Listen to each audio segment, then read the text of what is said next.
ब्रह्मा वरुणेन्द्ररुद्रमरुतस्तुन्वन्ति दिव्यैस्तवैः वेदैः साङ्गपदक्रमोपनिषदैः गायन्ति यं सामगाः ध्यानावस्थिततद्गतेन मनसा पश्यन्ति यं योगिनो यस्यान्तन्न विदुःसुरासुरगणा देवाय तस्मै नमः। प्रभू वीरवर स्वातंत्र्यवीर सावरकरांच्या अलौकिक चरित्राला आपल्या विशुद्ध अंतःकरणात धारण करण्यासाठी पुन्हा एकदा नवीन राष्ट्राच्या निर्मितीसाठी कटिबद्ध होण्यासाठी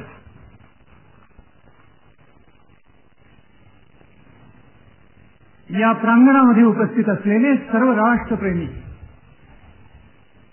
सावरकर प्रेमी भगिनी आणि बांधव, आजचे विशेष मान्यवर अतिथी, आदित्य प्रतिष्ठानचे सर्व कार्यकर्ते आणि स्वातंत्र्यवीरांच्या चरित्राला आपल्या बुद्धीमध्ये धारण करण्यासाठी येथे उपस्थित असलेला तरुण वर्ग, महाविद्यालयीन तरुण आणि तरुणी, ज्यांच्या पराक्रमी करांनी आपल्या राष्ट्राला पुनः सावरलं, त्या सावरकरांचं अलौकिक चरित्र आजपासून 8 दिवसपर्यंत आपण सानंद गाणार आहोत. स्वातंत्र्यवीर सावरकरांचं चरित्र सर्वार्थानं अलौकिक आहे. या भारतीय संस्कृतीमध्ये, या हिंदू राष्ट्रामध्ये जी नररत्न जन्माला आली, ज्यांनी आपल्या कर्तृत्वाचा ठसा इतिहासावर उमटवला, नियतीनं काळाच्या उदरामध्ये लिहिलेली अक्षरं आपल्या कर्तृत्वानं सिद्ध करून दाखवली,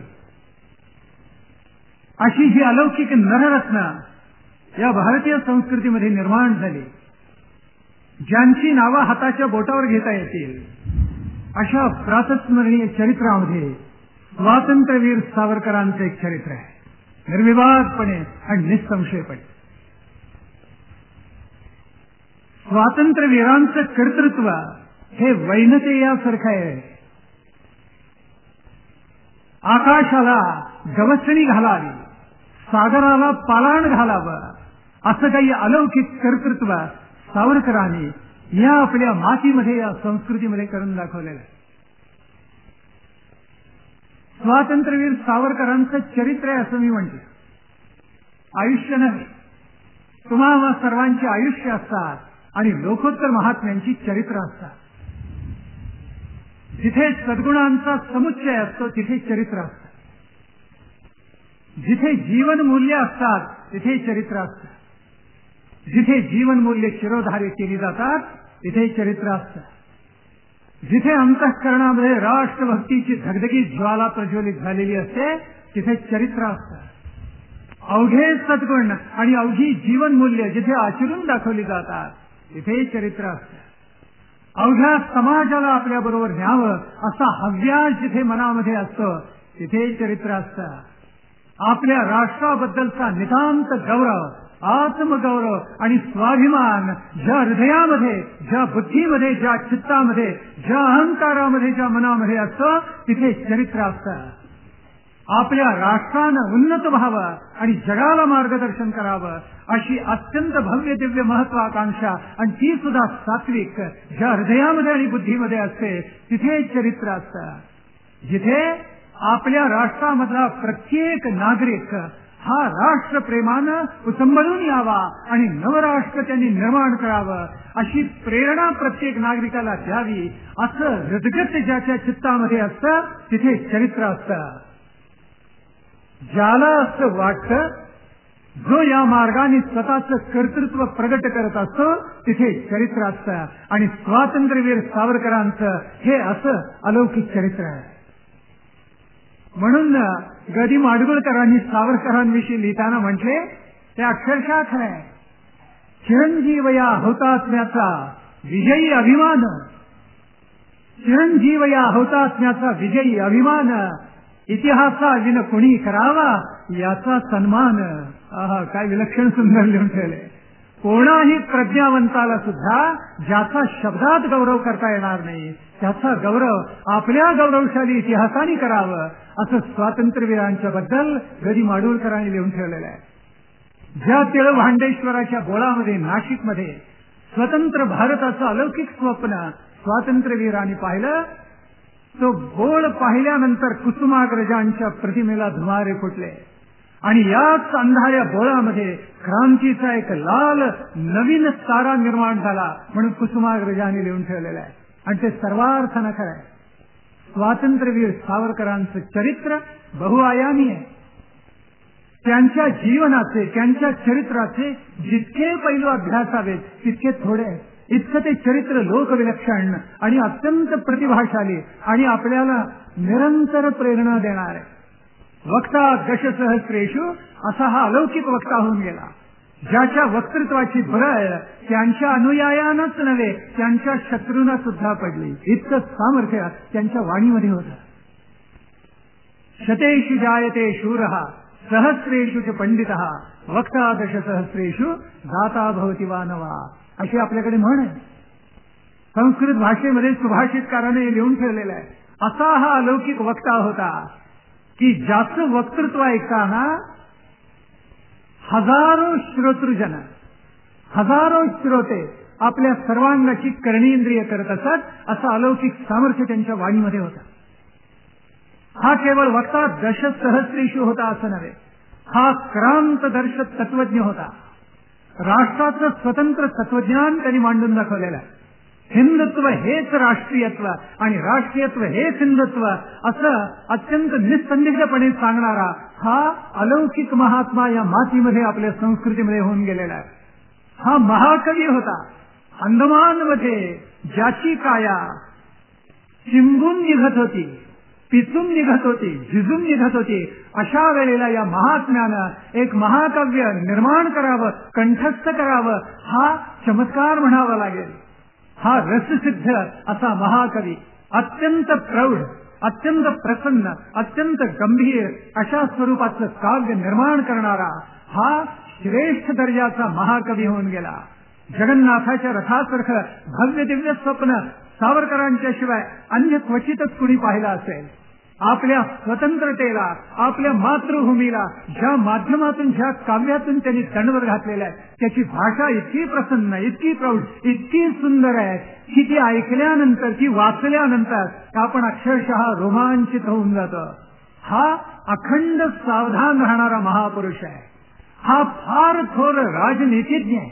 हा फार थोर राजकारणपटू आहे. एवढंच नव्हे तर अवघ्या हिंदूंनी एकत्र यावं आणि नवराष्ट्राची निर्मिती करावी हे पुन्हा पुन्हा आग्रहानं सांगणारा हा थोर राष्ट्रभक्त आहे. हा जसा क्रांतदर्श तत्वज्ञ आहे तसा भविष्यामध्ये डोकावणारा हा लोकोत्तर द्रष्टा आहे. सावरकरांनी जे जे लिहिलं, जे जे उच्चारलं, जे जे भविष्यात डोकावून पाहिलं त्या सगळ्याच प्रत्यंतर आज आपण घेतो आहोत. इतका हा द्रष्टा महामानव आणि श्रेष्ठ महापुरुष आहे.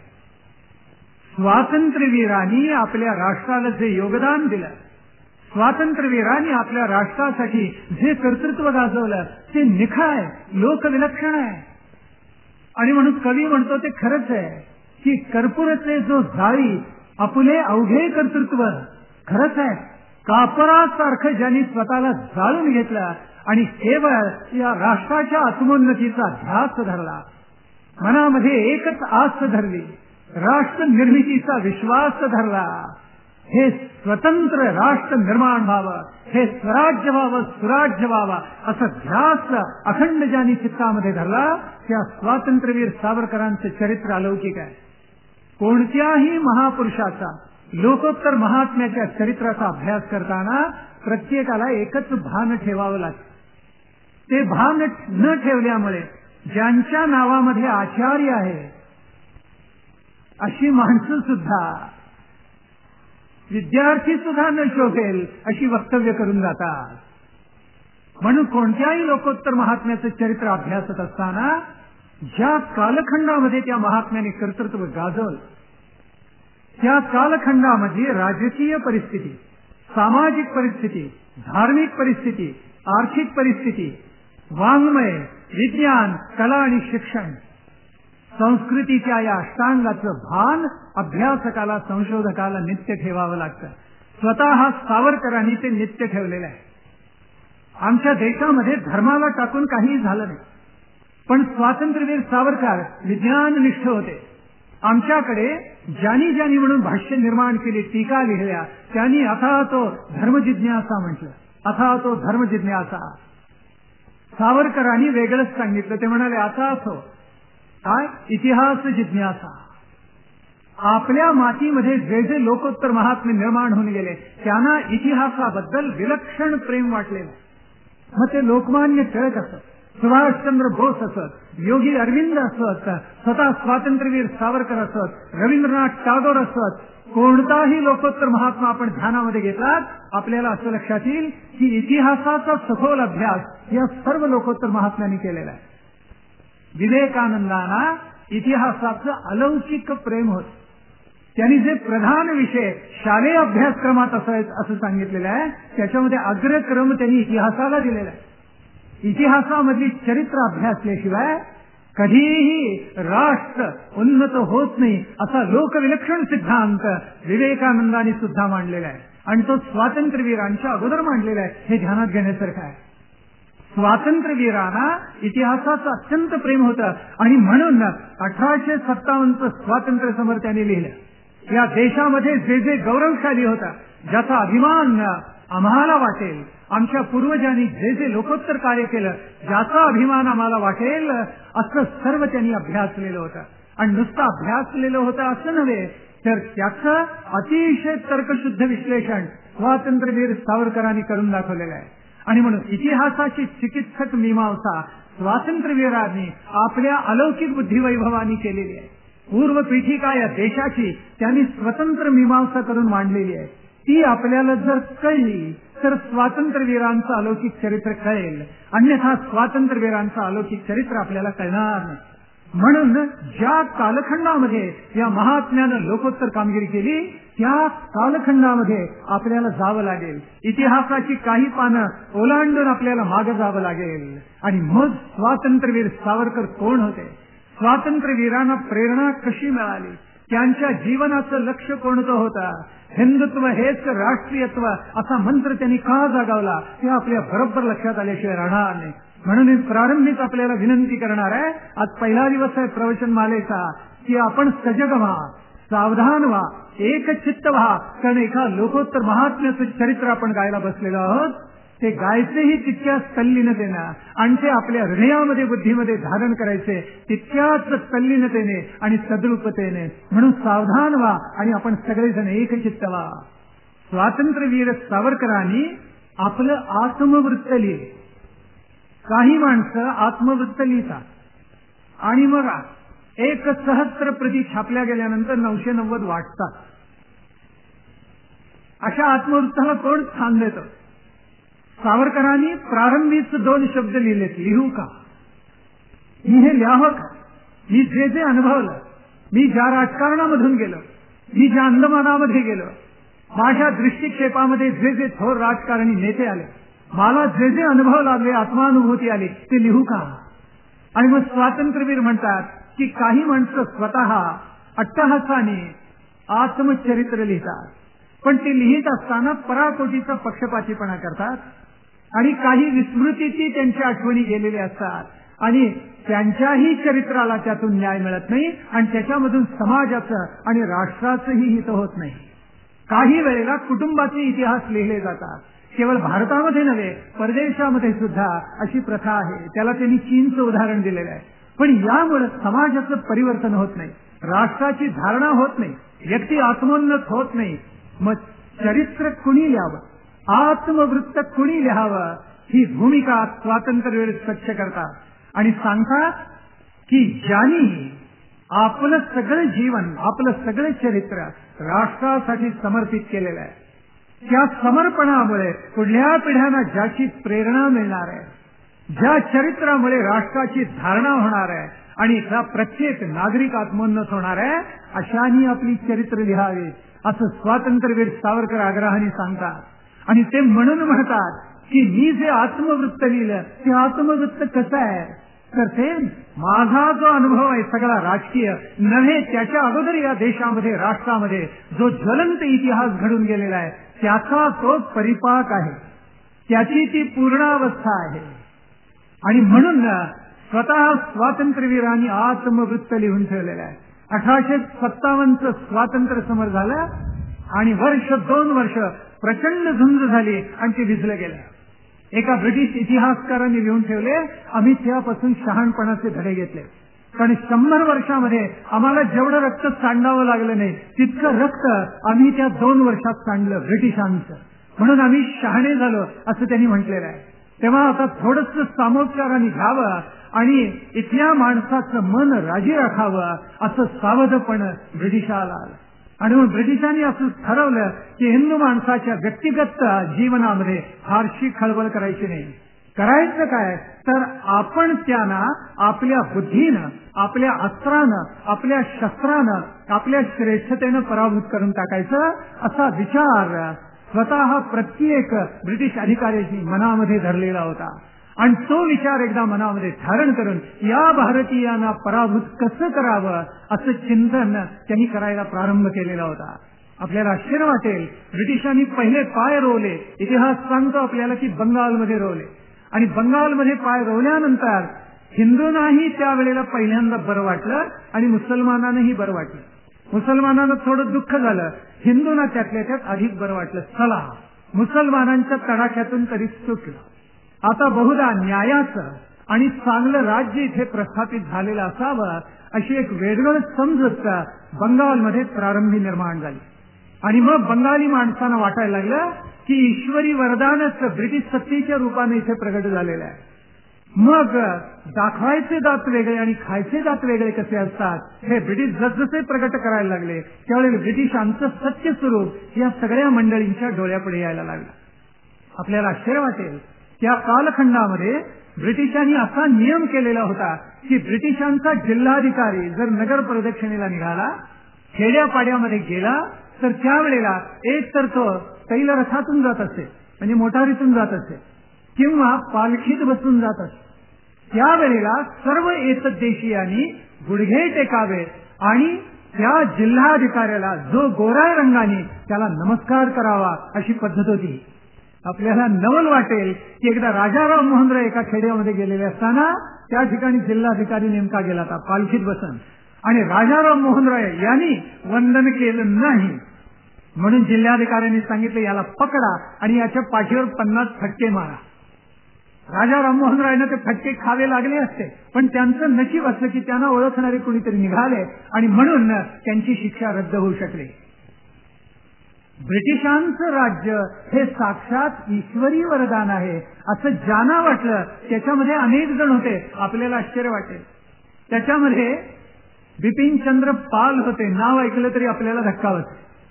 बिपिनचंद्र पाल, लाल बाल पाल म्हटले, पण बिपिनचंद्र पालांना असं वाटायचं की हे ईश्वरी वरदान आहे, कारण ब्रह्म समाजाचा परिणाम त्यांच्या मनावर इतका झाला होता. दयाळू ब्रिटिश सरकारने एतद्देशीयांना काही समाज निर्माण करायची परवानगी दिलेली होती. त्याच्यातूनच ब्राह्मण समाज आपण ज्याला म्हणतो, ज्याचं मूळ नाव ब्रह्म समाज आहे, तो निर्माण झाला. प्रार्थना समाज हाही महाराष्ट्रामध्ये मुंबईमध्ये निर्माण झालेला होता. असे अनेक समाज, मराठीमध्ये आपण त्याला सोसायट्या म्हणतो, असे अनेक समाज आपल्या भारतवर्षामध्ये विविध प्रांतामध्ये निर्माण झालेले होते. आणि यांचं उद्दिष्ट, यांचं ध्येय काय होतं की आता ईश्वरी वरदान आलं, त्यांच्याकडून आपण शहाणपणाचे 4 धडे घेतले तर किती बरोबर होईल. आपल्याला आश्चर्य वाटेल की बिपिनचंद्र पाल आणि त्यांचे वडील यांचं पटत नसे, कारण बिपिनचंद्र पाल हे ब्रह्म समाजाचे अनुयायी होते आणि त्यांचे वडील हे कट्टर हिंदुत्वाचे पुरस्कर्ते होते. त्याच्यामुळे दोघांच्या मधून विस्तार सुद्धा जात नसे अशी परिस्थिती प्राप्त झालेली होती. बंगालमधले मिशनरी आणि फादर एकमेकांना नित्य टाळ्या देत असत आणि म्हणत असत जे काम आपल्याला करायला पाहिजे तेच काम ब्रह्म समाज करतोय, आपण कशाला करावं. याची नोंद ब्रिटिश अधिकाऱ्यांनी आणि ब्रिटिश इतिहासकारांनी केली, आपल्या लोकांनी नव्हे. मिशनरीज एकमेकाला टाळ्या देत आणि म्हणत चला आपलं काम ब्रह्मसमाज करतोय आणि म्हणून ब्रह्मसमाजाचा उदो करण्याची चढावड ब्रिटिश मिशनरीज आणि पाद्र्यांमध्ये लागलेली असे. आणि ते म्हणत असत तुम्ही काय दिव्य काम करता. त्यांचे बुरखे फाडायचं काम सर्वप्रथम जर कुणी केलं असेल आपल्याला ज्ञात आहे रामकृष्ण परमहंसांनी केलेलं होतं. त्यांचा अंतस्थ हेतू ब्रह्मसमाजाचा काय आहे हे जगाला बंगालला पहिल्यांदा दाखवून द्यायचं काम जर कोणी केलं असेल आपल्याला आश्चर्य वाटेल. रामकृष्ण परमहंसांनी आणि नंतर स्वामी विवेकानंदांनी केलंय. थिऑसॉफिकल सोसायटी निर्माण झाली आणि त्यांचा प्रच्छन्न हेतू वेगळाच होता. स्वामी विवेकानंद ज्या वेळेला अमेरिकेला गेले त्यावेळेला थिऑसॉफिकल सोसायटीमध्ये ते गेलेले होते आणि त्यांना विनंती केलेली होती की आपण काय करा तर मला ओळखपत्र द्या. अमेरिकेमध्ये मी थिऑसॉफिकल सोसायटीचं ओळखपत्र घेऊन जाईल कारण आपलं काही काम तिथे झालेलं आहे अमेरिकेमध्ये. आपल्या ओळखपत्रामुळे मला तिथलं काम सुलभ होईल. त्यावेळेस थिऑसॉफिकल सोसायटीने त्यांना एकच विचारलं आमच्या तत्वज्ञानाचा आपण प्रसार कराल काय. त्यावेळेस विवेकानंद हसले आणि ते म्हणाले आपलं मत मला मान्य नाहीये.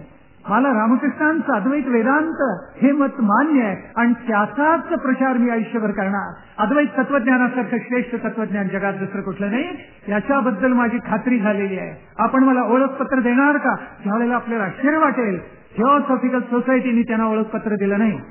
पुढे स्वामीजी 1893 साली जुलैमध्ये अमेरिकेला शिकागोत पोहोचले. थंडी लवकर आली आणि त्याचा परिणाम असा झाला की त्यांच्याकडे उबदार कपडे नव्हते. स्वामीजी गोठून गेले अक्षरशः. आणि त्यावेळेला ही बातमी ही वार्ता भारतामध्ये आली. आल्याबरोबर थिऑसॉफिकल सोसायटीच्या लोकांना इतका आनंद झाला की त्यांनी पत्र पाठवली. त्यांच्या पत्रात उल्लेख केला बरं झालं आता हा सैतान थंडीनं मरेल. सैतान थिऑसॉफिकल सोसायटीचे लोक विवेकानंदांना सैतान म्हणतायत पण सैतान मेला नाही कारण तो सैतान नव्हता. ज्याच्यावर परमेश्वराची पूर्ण कृपा होती ज्याच्या वक्तृत्वानं ज्याच्या भ्रष्टेपणानं पुन्हा हिंदू धर्माला पुन्हा नवीन संजीवन प्राप्त होणार होता असा भ्रष्टा महापुरुष होता. त्या थंडीवर मात करून तो जगला. स्वामीजी ज्या वेळेला परत आले भारतामध्ये आणि त्यांची व्याख्यानं झाली. पार अगदी कोलंबो पासून अल्मोडियापर्यंत व्याख्यानं झाली. अप्रतिम व्याख्यान. प्रत्येक व्याख्यान कंठस्थ हृदयस्थ करावं इतकं सुंदर आहे आणि त्याच्यामध्ये त्यांनी लिहून ठेवलेलं आहे. आणि त्याच्यावर टीका करताना थिऑसॉफिकल सोसायटीने जे पत्र दिलं ते पत्र माझ्या झग्यामध्ये काढून दाखवू का असं स्वामीजी म्हणत असत. इतका त्रास या समाजाने विवेकानंदांना द्यायचा प्रयत्न केला. सगळे पाद्री तर म्हणत असत चला काय करायचंय आपल्याला आपलंच काम जर ब्रह्मसमाज करत असेल आपणच कृतार्थ होऊन जाऊया असं ते म्हणत असत. शेवटी बिपिनचंद्र पाल आणि त्यांचे वडील एकमेकाचं तोंड बघत नसत. ज्यावेळी अगदी मृत्यूशय्येवर वडील होते त्यावेळेला बिपिनचंद्र पाल त्यांना भेटायला आले. पुन्हा त्यांच्या वडिलांनी सांगितलं बाबा ब्रह्मसमाज हा ब्रिटिशांच्या तत्वज्ञानाखाली त्यांच्या विचारधारेखाली निर्माण झालेला आहे. तू त्याला भुलू नकोस. तरी त्यांचं मतांतर झालं नाही.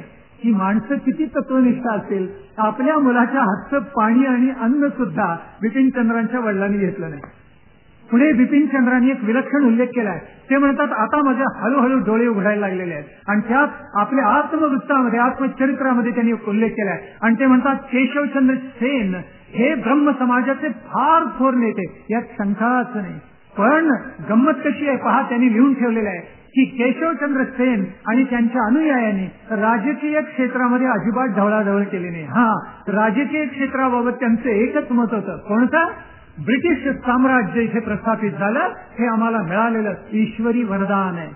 आपल्याला नवल वाटेल रवींद्रनाथ टागोरांच्या वडिलांचं सुद्धा हेच मत होतं. ते म्हणत होते की ब्रिटिश इथे आले म्हणजे साक्षात देवदूत आले अशी धारणा त्यांची होती. आणि 3-4 वर्ष गेली असतील त्याच महर्षी टागोरांनी म्हणजे रवींद्रनाथाच्या वडिलांनी लिहून ठेवलेलं आहे की ज्यांना मी देवदूत मानत होतो ते देवदूत नसून ते यमदूत आहेत याचं प्रत्यंतर मला आलेलं आहे आणि आता माझा भ्रमनिराश झालेला आहे हे त्यांनी लिहून ठेवलेलं आहे. सुरेंद्रनाथ बॅनर्जींसारखा लोकोत्तर वक्ता बंगाल प्रांतामध्ये निर्माण झाला. पण बंगाल प्रांतामध्ये त्यांनी आपल्या वक्तृत्वाने समाज घालवलेला होता. पण प्रारंभी त्यांची महत्वाकांक्षा हीच होती की विलायतेला जावं आयसीएसची परीक्षा उत्तीर्ण व्हावं आणि मग काय करावं लठ्ठ पगाराची नोकरी स्वीकारावी आणि सुखाचं जीवन जगावं. 1868 नंतर त्यांचे बंधू गेलेले होते. तिथे गेल्यानंतर हा फार प्रज्ञावंत आहे हे ब्रिटिशांच्या लक्षात आल्यानंतर त्यांनी एक प्रयोग करून पाहिला की शक्य तितकं त्यांना ICS परीक्षेमध्ये यश येऊच नये. पण हा इतका बुद्धिमान विद्यार्थी निपजला की नाईलाजाने ब्रिटिश सरकारला त्यांना उत्तीर्ण करावंच लागलं. इथून जे जे आमचे प्रज्ञावंत गेले, काय एकेकाची विचारधारणा असेल. आपल्याला माहिती आहे योगी अरविंद गेले आणि अरविंदांचे वडील कृष्णकांत त्यांनी तर प्रतिज्ञाच केलेली होती की काय वाटेल ते झालं तरी हा सूटबूट घालूनच वावरला पाहिजे. हिंदू धर्म संस्कृतीचा याला वारा सुद्धा लागता कामा नये. पण घडलं प्रत्यक्षात उलट. केंब्रिज विद्यापीठामध्ये योगी अरविंदांनी ज्या उत्तर पत्रिका लिहिलेल्या होत्या त्याच्यावर जो कोणी परीक्षक होता तो इतका प्रामाणिक होता की त्यांनी त्याच्यावर शेरा मारून ठेवलेला होता की हा विद्यार्थी इतका बुद्धिमान आहे आणि याची आंग्ल भाषा इतकी परिपूर्ण प्रौढ आहे की ही उत्तर पत्रिका तपासायला मी अपात्र आहे. काय त्यांची भाषा. आज सुद्धा आपण अरविंदांचे ग्रंथ काढून बघा, 3-3, 4-4 पानं एक वाक्य चालतं बाणासारखंच. आमच्या संस्कृतमध्ये जसे पंडित झाले त्याचे आंग्ल भाषेवर इतकं प्रभुत्व. 3-3 पानं एक पान एक वाक्य अखंड धावत. गुरुदेव रानडेंनी ज्या वेळेला तत्वज्ञानाची परीक्षा दिली पदव्युत्तर, त्यावेळेला परीक्षकांनी चेहरा लिहिलेला होता. काय लिहिलेला होता? The examinee knows more than the examiner. मी काय याला आता चेहरा देणार आणि याला काय गुण देणार, इतकी गुणवत्ता गुरुदेवांनी प्रगती केलेली होती. सुरेंद्रनाथ बानर्जी विद्वान होते, अत्यंत बुद्धिमान हुशार. त्यांना नापास करताच आलं नाही आणि परत आल्यानंतर त्यांना मोठी जागा मॅजिस्ट्रेटची द्यावी लागली. पण ब्रिटिश सरकारच्या मनामध्ये ते इतकं खदखदत होतं की शेवटी त्यांच्या प्रशासनामध्ये एक चूक निघाली असं दाखवून ते मुळामध्ये ICS उत्तीर्ण झालेले नाहीत असं ब्रिटिश सरकारने दाखवलं आणि काढून टाकलं त्यांना नोकरीवर. हा चटका त्यांना इतका बसला, त्यांच्या मनाला हे इतकं लागलेलं होतं की अरे याचा प्रतिशोध कुठेतरी घ्यायला पाहिजे असं त्यांच्या मनामध्ये आलं आणि पहिल्यांदा ब्रिटिश सरकारची चाकरी करावी, ते साक्षात देवदूत आहेत असं ज्यांना वाटत होतं त्यांनी क्रांती संग्रामामध्ये पुढे उडी घेतली आणि लोकमान्यांचा सहवास त्यांना लाभला आणि सुरेंद्रनाथ बॅनर्जींच्या वक्तृत्वाला तरुणांनी आपले जीव ओवाळून टाकले बंगालमध्ये, असे इतिहास आपल्याला सांगतो. इतकं विलक्षण बंगालमध्ये घडलं. यावेळेला पंजाबमध्ये सुद्धा काही विलक्षण घडत होतं. वस्तुतः पंजाब हा आमचा खडगहस्ता असला पाहिजे, पण दुर्दैवानं असं झालेलं होतं की ज्या वेळेला 1857 स्वातंत्र्य समर होऊन गेलं त्यावेळेला ब्रिटिशांनी पहिल्या अवघ्या जनपदांचं निशस्त्रीकरण करून टाकलं. कायदा आणला, कोणत्याही भारतीय माणसाच्या हातामध्ये शस्त्र असता कामा नये, निशस्त्र केलं सगळ्यांना. पुन्हा शस्त्र घेऊन कोणत्याही भारतीय माणसांनी स्वातंत्र्य समर लढता कामा नये आणि मग पहिल्यांदा निशस्त्रीकरणाचा कायदा. दुसरं त्यांनी असं ठरवलं, आपल्याला आश्चर्य वाटेल, सावरकरांनी लिहून ठेवले की कोणत्याही चित्पावनाला सैन्यात घ्यायचं नाही. हे फार खतरनाक आहे, कारण क्रांतिकारकांची प्रचंड यादी वाचली तर 90% अधिक हे चित्तपावन आहेत हे ब्रिटिशांच्या लक्षात आलेलं होतं. म्हणून त्यांनी ठरवलं यांना सैन्यामध्ये अजिबात जागा द्यायची नाही.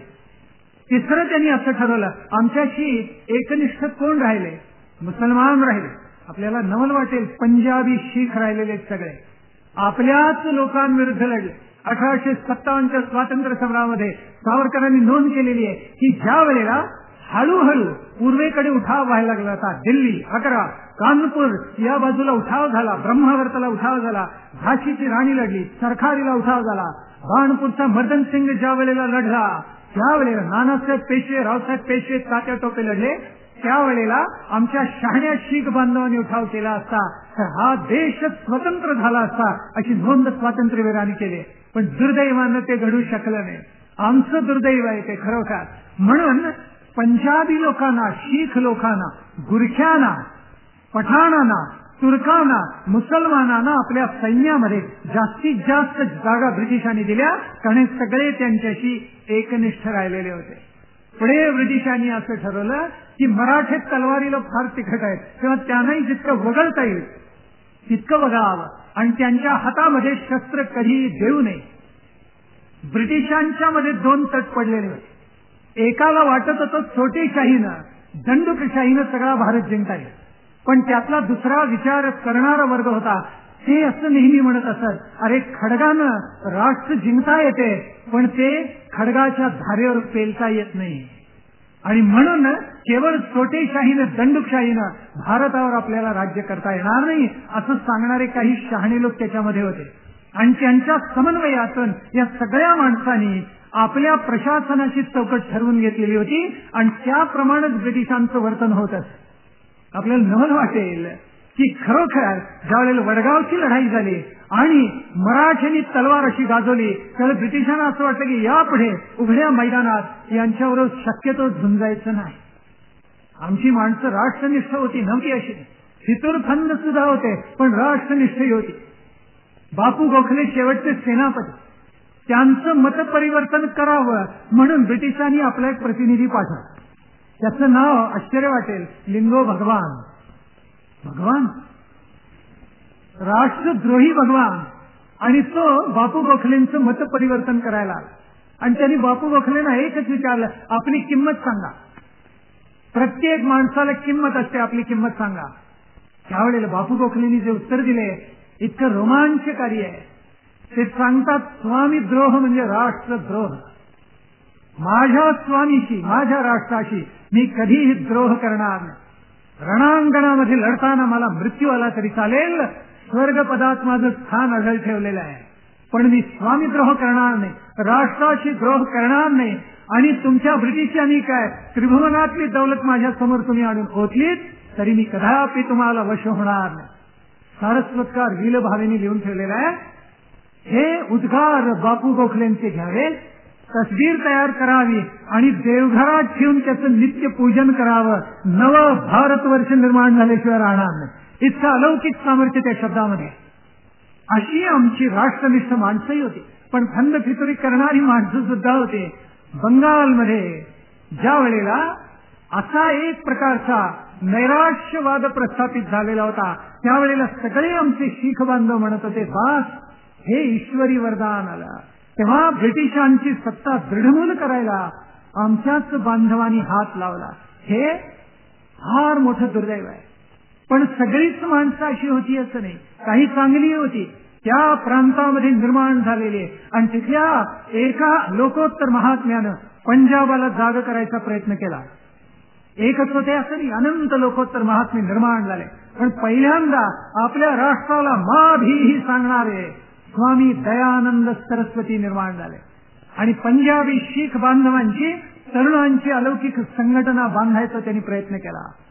स्वामी दयानंद सरस्वती नित्य सांगत असत, एक भाषा, एक धर्म, एक लक्ष्य असल्याशिवाय वेळानं या देशाची, राष्ट्राची निर्मितीच होऊ शकणार नाही.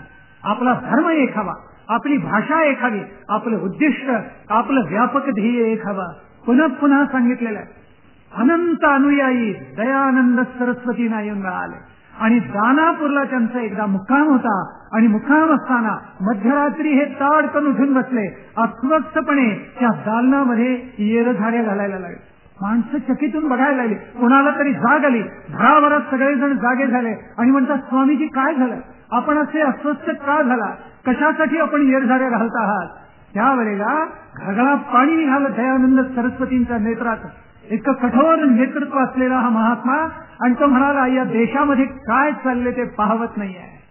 लबाड धूर्त ब्रिटिश इथे येतात आणि काय करतात तर आमचे जे अत्यंत दारिद्र्यामध्ये खितपत पडलेले बांधव आहेत, मग कुणी मांग असेल, कुणी महार असेल, कुणी सांभार असेल, कुणी पददलित असतील, दारिद्र्यामध्ये खितपत पडलेले लक्षावधी बांधव आहेत, त्यांना बाटवतायत, त्यांना ख्रिश्चन करतायत. आणि आमच्या हिंदू धर्माचं त्यांच्याकडे लक्ष नाही आहे. हिंदू धर्मानी, हिंदू धर्माच्या ज्यांना अभिमान आहे अशा अभिमान असणाऱ्या लोकोत्तर महात्म्याने आता जागृत होण्याची वेळ आलेली आहे. ह्या सगळ्या लोकांना आम्ही एकत्र केलं पाहिजे. केरळमध्ये मोपल्यांचं बंड झालं. पुढे आपल्याला माहिती आहे की हजारो आमचे हिंदू बांधव बाटवले गेले तलवारीच्या धाकाखाली. त्यापैकी जवळजवळ 2,500 बांधव पुन्हा हिंदू धर्मात आणण्याचं लोकोत्तर काम आर्य समाजाने केलं. रात्र रात्र त्यांना झोप येत नसे आणि वाटत असे केव्हा माझं हिंदू राष्ट्र प्रबळ होईल. मा भीही असं सांगणारा हा लोकोत्तर महापुरुष असंख्य शीख बांधवांना हाताशी धरून नूतन भारतवर्षाचं आणि स्वातंत्र्याचं स्वप्न आपल्या डोळ्यासमोर धरून होता. याच प्रांतामध्ये त्रिमूर्तीपैकी लाला लजपतराय झाले. त्यांचं पूर्वायुष्य आपण जर अभ्यासलं धक्का बसेल. लाला लजपतरायांचे वडील मुसलमान धर्माला, इस्लामला सर्वथैव अनुकूल होते. आश्चर्य वाटेल ऐकून. सर्वथैव अनुकूल. ते नमाज पडत असत, कुराण वाचत असत, त्याहून महत्वाचं म्हणजे रोजे पाळत असत. आणि लाला लजपतरायांची आई प्रखर विरोध करत असते. त्यांना प्रखर विरोध केला की ते तिला धमकी देत असत आणि म्हणत असत मुसलमान हो. त्यावेळी ती बिचारी माऊली गप्प बसत असत. प्रत्येक वेळेला धमकावत असत आणि म्हणत असत मी नमाज पडतो, तुलाही नमाज पडला पाहिजे, अशी धमकी घालत असत तिला. आणि ती माऊली बिचारी, जिला हिंदू धर्माचं अत्यंतिक प्रेम होतं, चुप्प बसत असे, मूग गिळून गप्प बसत असे, काही करता येत नसे. लाला लजपतरायांनी आपल्या आठवणीमध्ये लिहिले, या सगळ्याचा प्रभाव माझ्या मनावर इतका प्रचंड पडला की मीही नमाज पडायला लागलो. आपला विश्वासच वाटणार नाही, पण ही इतिहासात नोंदवलेलं आहे. स्वतःच्या आत्मवृत्तामध्ये लाला लजपतरायांनी हे लिहिलेलं आहे. ते म्हणतात मीही नमाज पडायला लागलो, मीही सभ्याचार सगळे मुसलमानांच्या सारखे करायला लागलो, वडिलांना अनुसरायला लागलो. आणि मला असं वाटायला लागलं हिंदू धर्मात काही अर्थच नाहीये, आपणही वडिलांसहित इस्लामाला आलिंगन द्यावं. पुढे त्यांनी लिहिलेलं आहे, माझ्या आयुष्यामध्ये पंडित गुरुदत्त आले नसते तर सर्वनाश झाला असता.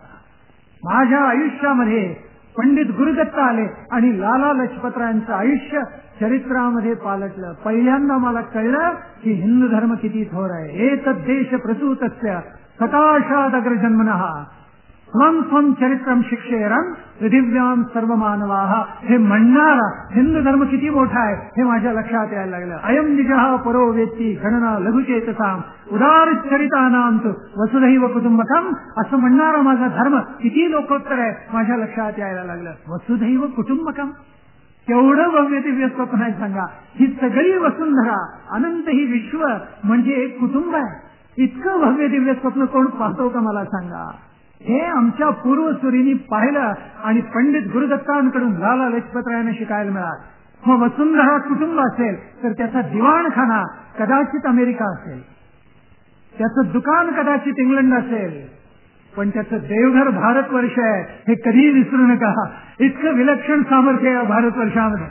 आणि जोपर्यंत देवघराचं अधिष्ठान आम्ही विसरत नाही तोपर्यंत या भारतवर्षाला काही होणार नाही.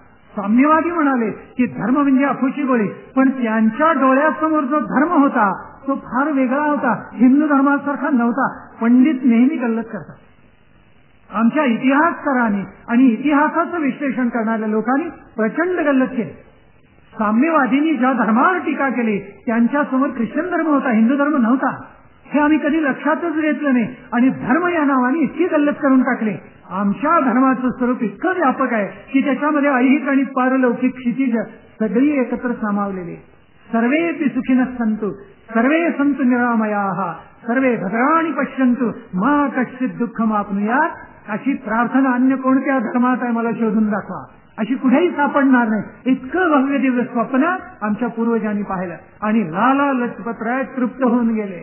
पुढे हंसराज त्यांच्या जीवनामध्ये आले, साईदास आले आणि लाला लजपतरायांचं आयुष्य चरित्रामध्ये पालटलं. आणि त्यांनी एक लेख लिहिलेला आहे, मी पुन्हा हिंदू झालो. काय अद्भुत आहे, मी पुन्हा हिंदू झालो. म्हणजे मनानं मी शरीराने हिंदू होतो पण माझ्यावर संस्कार इतके विपरीत झालेले होते की मग पार बिघडून गेलेलं होतं, असं लाला लजपतरायांनी लिहिलेलं आहे. ते म्हणतात आता मी पुन्हा हिंदू झालो म्हणजे हिंदू धर्म मला उलगडला, हिंदू संस्कृती मला उलगडली, इथली माती मला कळली. पूर्वजांनी या देशाला, या राष्ट्राला, अवघ्या मानव जातीला किती भव्य दिव्य दिले तेही मला उलगडलं, असं आपल्या आत्मवृत्तामध्ये लाला लजपतरायांनी लिहिलेलं आहे. याच पंजाबमध्ये एक लोकोत्तर क्रांतिकारी व्यक्तिमत्व निर्माण झालं की ज्यांनी पुन्हा एकदा या राष्ट्राचा गौरव जागावा असे प्रयत्न केले. रामसिंग कुका. आणि वैशिष्ट्य असं आहे की रामसिंग कुकांचं उज्ज्वल देदीप्यमान चरित्र काळाच्या पडद्याआड गेलेलं होतं. ते पुन्हा लोकांसमोर कुणी आणलं असेल, स्वातंत्र्यवीर सावरकरांनी आणलेलं आहे. रामसिंग कुका हे रणजित सिंगाच्या सैन्यामध्ये होते. सैन्य पराभूत झालं. पंजाब पुढे ब्रिटिशांनी गेला. सिंध पडलं, कैथाल पडलं, झाशी गेलं, सातारा गेलं, कोल्हापूर गेलं, संबळपूर गेलं. क्रमाने एक 1843 पासून ढासळत गेलेल्या संस्थान आहेत सगळी. एक एक असा पाडाव होत गेला. पण पुढे या रामसिंग कुकांच्या लक्षात आलं 1860 ते 1894 पर्यंतचा हा कालखंड दैदिप्यमान आहे. अनेक नररत्नांनी या देशाला पुन्हा संजीवन द्यायचा प्रयत्न केलेला आहे. रामसिंग कुका त्यांनी पुन्हा एकदा अध्यात्माची वस्त्र धारण केली, शस्त्र खाली ठेवलं. त्यांच्या भोवती अनंत अनुयायी गोळा झाले. पंजाब मधल्या भैणी गावामध्ये स्वतः त्यांनी लोकांना धर्माचे धडे गिरवायला प्रवृत्त केलं. पण हे करत असताना हळूहळू त्यांनी त्यांना हातामध्ये शस्त्र धारण करायलाही प्रवृत्त केलेलं आहे. पंजाबचे 12 जिल्हे त्यांनी आपल्या मताप्रमाणे निर्माण केले आणि आपल्या सगळ्या अनुयायांना विखरून ठेवलं आणि सांगितलं सजग रहा. कोणी जर गायीवर आघात केला तर प्रतिशोध घेतल्याशिवाय थांबू नका. हे सांगणारे कोण होते? रामसिंग कुका होते. गोमांस कोणाला खाऊ देऊ नका आणि गोमातेचं रक्षण करा, हे रामसिंगांनी अनुयायांना सांगितलेलं होतं. आणि मग खरोखरच असा प्रसंग आला की गायीवर कोणी मुसलमानांनी हल्ला केला म्हणून प्रचंड द्वंद्व झाला. आणि त्या द्वंद्वामध्ये अनेक अनुयायी रामसिंग कुकांचे पकडले गेले, त्यांना फाशी दिली गेली आणि सरकारची वक्रदृष्टी ब्रिटिशांची रामसिंग कुकांच्याकडे वळली. रामसिंग कुकांचे अनुयायी शस्त्रधारी होते. आमच्या धर्माने असं सांगितलेलं आहे असं सांगून शीख बांधव एकत्र आलेले होते आणि म्हणत होते आम्ही शस्त्र धारण केल्याशिवाय राहणार नाही आणि शस्त्रास्त्राचा लढा. पुढे त्यांचे अनेक अनुयायी जिंकले गेले, काही पराभूत झाले आणि अनेकांना दयाळू ब्रिटिश सरकारने तोफेच्या तोंडी दिलं, चिंधड्या करून टाकल्या, उद्ध्वस्त करून टाकल्या. जेवढी दहशत बसवता येईल तेवढा प्रयत्न ब्रिटिश सरकार करत होता आणि आमच्या इतिहासावर उलटी टीका करत असत. पण गंमत अशी आहे की जॉन हसनी चर्चवर टीका केली म्हणून त्याला चौकात बांधून जाळला, असं दुष्कृत्य आमच्या देशात कधीही झालं नाही. आमच्या देशामध्ये द्वंद्व झाली पण ती वैचारिक द्वंद्व झाली, हे लक्षात घेण्यासारखं आहे. जॉन हसला कोणी पकडलं नाही, आमच्या देशात खचित पकडलं नसतं, पण इंग्लंडमध्ये त्याला पकडण्यात आलं आणि चर्चवर टीका करतो म्हणून त्याला चौकामध्ये जिवंत जाळण्यात आलेलं होतं. हा सगळा इतिहास स्वातंत्र्यवीरांना ज्ञात होता. पुढे कॉवन्सच्या आधिपत्याखाली रामसिंग कुकांना पकडण्यात आलं आणि त्यांच्या अनुयायांना पकडण्यात आलं. एका भिंतीसमोर त्यांच्या अनुयायांना उभं करत असत आणि एकावर 50-50, 100-100 गोळ्या झाडत असत. देहाची चाळण करून त्यांचा एक अनुयायी मारला गेला. 12 वर्षाचे कोळपोर त्यात पकडण्यात आलेलं होतं. ज्याला मिसळून सुद्धा फुटलेलं नव्हतं त्याला कॉवन्सनी जवळ बोलावलं. त्या कॉवन्सच्या बायकोला त्या मनामध्ये कुठेतरी करुणेचा पाझर फुटला, दया अंतःकरणात जागली आणि ती कॉवन्सला म्हणते हे 12 वर्षाचं पोर त्याला मारू नका हो. पण कॉवन्स अत्यंत निर्घृण होता, नृशंस होता आणि त्यांनी ठरवलं त्यालाही मारायचं. त्यावेळेला हा जवळून जाणारा 12 वर्षाचा पंजाबी मुलगा, गहू खाणारा सशक्त, त्यांनी एक अलौकिक केलं. त्या तो वाघाच्या पिलासारखा झेपावला आणि कॉवन्सवर पुसून पडला. आणि त्यांनी काय केलं, त्यांनी त्या कॉवन्सची दाढी इतकी घट्ट पकडली की कॉवन्सच्या अनुयायींनी प्रयत्न करूनही त्याच्या हातातून कॉवन्सची दाढी सोडवता येईना. तो दाढी ओढतोय आणि कॉवन्स पिसाळलाय आणि आरडाओरडा करतोय. अशा वेळेला कॉवन्सनी एकच आज्ञा दिली. 5 मिनिटं गेल्यानंतर त्याला वेदना असह्य झाल्या आणि त्यांनी एक आज्ञा दिल्याबरोबर त्या 12 वर्षाच्या मुलाचे दोन्ही हात मनगटापासून तोडण्यात आले. बस ही एकच शिक्षा. आणि नंतर त्याला भिंतीजवळ उभा केला आणि गोळ्या घालून त्याला मारलं.